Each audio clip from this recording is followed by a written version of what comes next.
দেশ ও নেত্রী উপাধি দেওয়া হয়েছিল।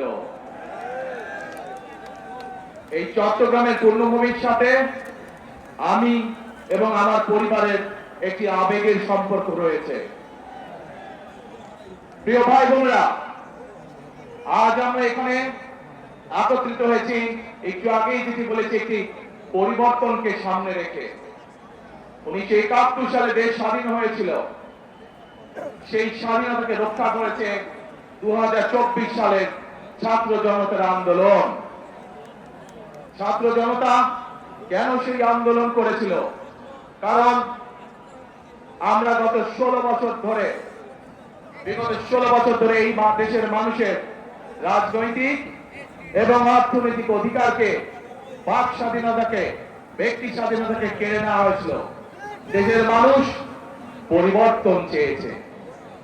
সেই পরিবর্তন, যে পরিবর্তন এই দেশের খেটে খাওয়া মানুষকে নিরাপত্তা দিবে, নিরাপদে ব্যবসা বাণিজ্য, নিরাপদে চাকরি, নিরাপদে রাস্তায় হাঁটার অধিকার দিবে।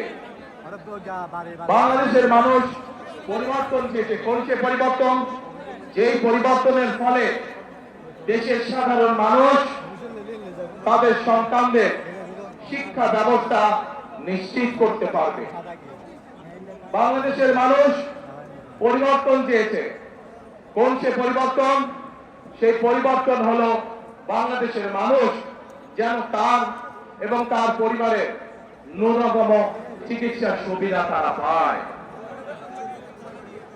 প্রিয় ভাই বোনেরা, বাংলাদেশের মানুষ আরেকটি পরিবর্তন চেয়েছে, অর্থাৎ তার রাজনৈতিক অধিকার যেটি তার কাছ থেকে কেড়ে নেওয়া হয়েছিল, সেই অধিকার যাতে বাংলাদেশের মানুষ প্রয়োগ করতে পারে। সেই অধিকার, যে অধিকার তার কাছ থেকে কেড়ে নেওয়া হয়েছিল, কথা বলার অধিকার, সেই অধিকার মানুষ আবার পুনঃপ্রতিষ্ঠিত করেছে। 2024 সালের 5ই আগস্ট বাংলাদেশের মানুষ পরিস্থিতির পরিবর্তন করে আগামী দিনে বাংলাদেশে এই পরিবর্তনগুলো চায়। এখন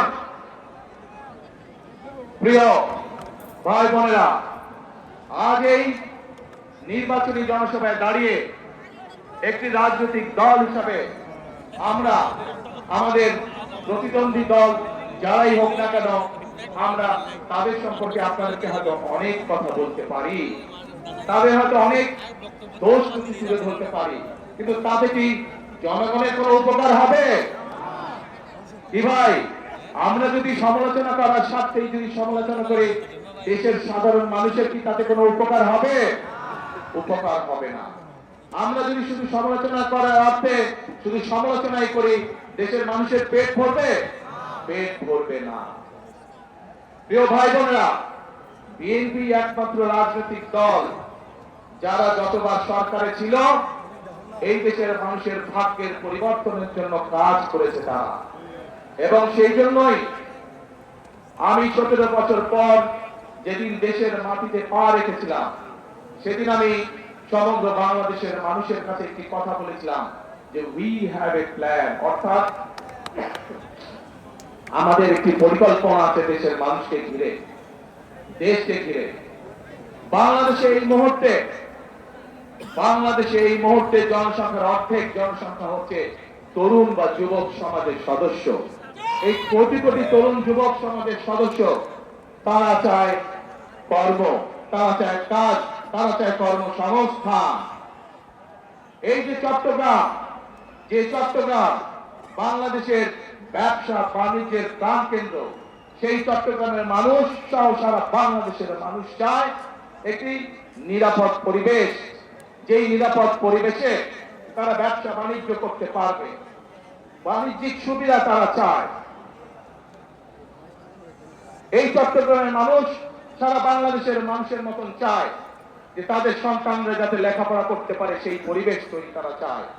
এবং সেই জন্যই আমরা বলেছি আপনাদের রায় 12 তারিখে ইনশাআল্লাহ আমরা সরকার গঠনে সক্ষম হলে আমরা আমাদের প্রাইমারি শিক্ষা ব্যবস্থা সহ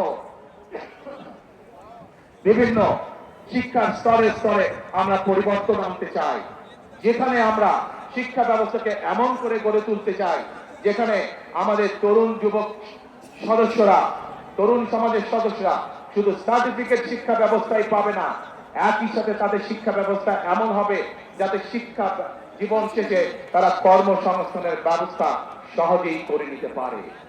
এবং সেই জন্যই আমরা বলেছি যে আমরা হয়তো আপনাদেরকে বলতে পারি অমুক জায়গায় এত বেডের হসপিটাল করব, তমুক জায়গায় এত বেডের হসপিটাল করব, কিন্তু আমরা তা বলতে চাই না আপনাদেরকে।